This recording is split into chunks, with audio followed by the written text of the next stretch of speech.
working on the OBS bed. Wet sand it all down, get it ready for some primer. I've already got all the bolts and everything, all the stoppers and everything stripped off of it. Got the taillights out of it. Got the fuel tank lids off of it. So basically what we're looking for is to take the shine out of it. You shouldn't have any shiny spots on it. It should all have a real dull look to it. I'm using 3M 400, P400 wet or dry, doing it wet. Also with that, I'm using a soft block. It's got the two different layers to it. The top is a little bit thicker or heavier than the bottom is. The bottom's a little bit softer, and it keeps you from putting finger lines and stuff in it when you're sanding. It's just kind of a semi-block bar here. So that's what we'll be sanding with.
Okay, we've got the whole thing wet sanded. It's still kind of dirty in some spots, but we're going to pressure wash everything off of it and then wash it. And when we wash it, we're going to just use like Dawn dishwashing soap, what you would use in your kitchen.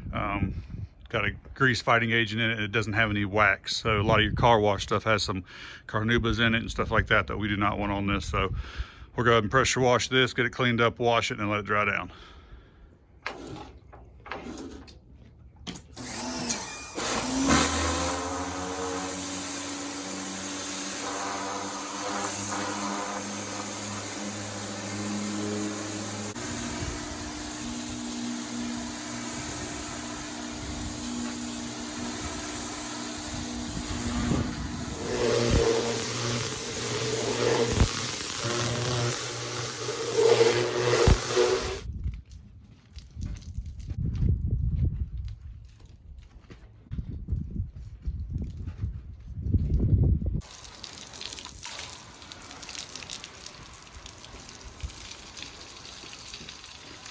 All right, so now I've just kind of spot putty. These are all just kind of little rock chips and little dings in it. It's just a 1K putty, air dries, no hardener or anything like that. Here's what I'm using. So basically you just put it on there with a Bondo screw. You just kind of rub it on there. Once again, 400 wet dry, and just sand it off, and you should be left with nothing, pretty much nothing left on there. Maybe just a little bit of filler that's left inside that rock chip, but for the most part, there's not gonna be much left on there at all. So we'll go ahead and sand all these down, wipe the truck down, or wipe the bed down again, and then hit it with some oil wax remover just to make sure everything is off of there, a tack cloth, and then we'll be ready to shoot some 2K on it.